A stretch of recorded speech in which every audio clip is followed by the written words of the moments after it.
I do a variety of drills to address all different aspects of the fight. But there's a couple of drills that I really wanted to cover with you guys because they're quite universal. One is, I think you guys will be able to make practice and work with these guys because you can use 1 or 2 second drill and you can actually cover a lot of different things. Right. So the 2 second drill is a recovery-based drill. It's primarily designed to address recovery. It covers fighting at both ends of the fighting spectrum. There's new fighters that there's new fighters in there, and they can't throw. They don't want to throw because they think that they need like target zone, right? But we know how much target do you really need? Right? Bare minimum required inch and a quarter, right? So that's all the target we really need.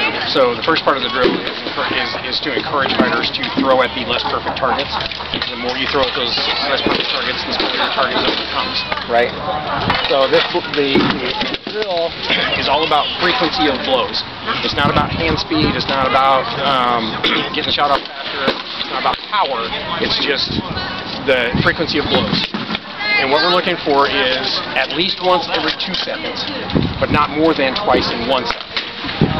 Okay, so at least once every 2 seconds, that covers the lower end of the spectrum where we're encouraging them to fire at those less perfect targets.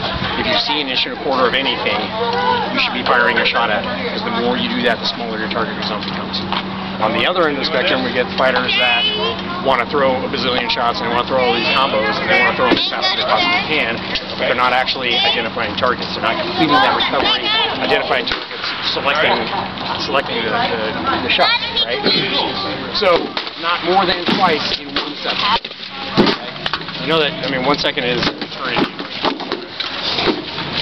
So, at least once every 2 seconds, not more than twice in 1 second. So what you're looking for is, this is what I was talking about, should be fighting me more sitting on our knees.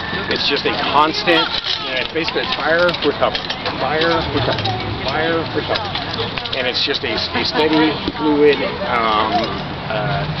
it's not even a barrage, but and the whole thing is when you fire the one, as you're completing the recovery, remember I was talking yesterday, you're going out, blow recognition, target recognition, blow recognition, target recognition, right? This is a drill that forces you to do that, right?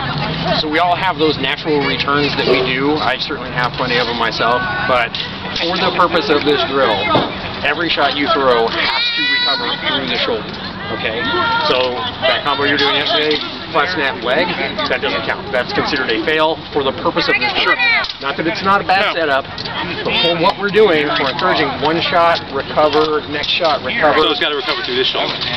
Through any shoulder, yes. Yes, it needs to, for the purpose of this drill, it needs to recover through your sword shoulder. A lot of things I do are I throw one and it recovers through this shoulder, the mechanic part.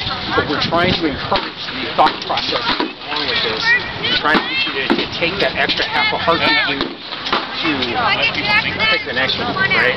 Our mechanics should be solid enough that we can throw from any shot to any other shot. It goes back to your throat from your shoulder. Wherever the target opens up, you should be able to throw to that target from your shoulder, right?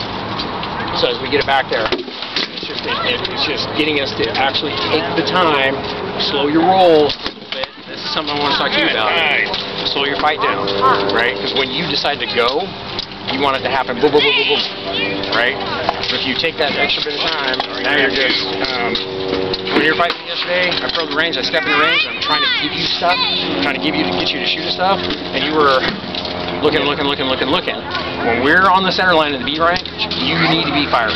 You need to be prepared to fire. And I can't remember what you said, but you were shooting? Yeah, I'm still thinking about that probing footwork, and also I'm concerned about creating openings for you. Right.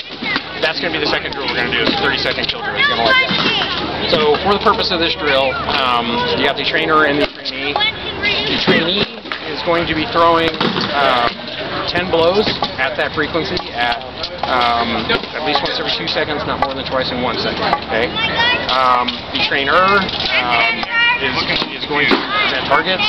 As a trainer, you get a lower end fighter that throws a flat snap. You block that flat snap. Maybe you can let that block linger a little bit. You give them a target to find. So they take that extra time. Okay, and then you block that one. If we're just sitting here and we go block, return, you're going to end up getting the same kind of targets, and it really doesn't encourage that thought process. So if you block it, just kind of let it sit for just a half a second, and then as we go block the next one, just kind of let those linger just a little bit, and you're kind of, you as a trainer can do that, so you're presenting targets to your opponent. You know, because when we find that guy that wants to, they want to change, you're leaving open better and better targets, and they're going somewhere else. That's a problem. That's a target recognition problem. So let's put our hats on. I'm going to go over it with Randall real quick because he's got this. Now, this is something we can do totally unarmored. Obviously, it'll help with slower speed. We're going to just do it right over here, so you guys can get on film. It's something you can do totally armored. It's something you can do fully armored as well. Even doing it fully armored, it's not, you know, it's closer as 3/4 speed. Certainly not full power, but you want to be throwing fast enough that that there's legitimate blocks that have to happen, but not so fast that we're tearing each other up when we're standing here letting you hit us, right?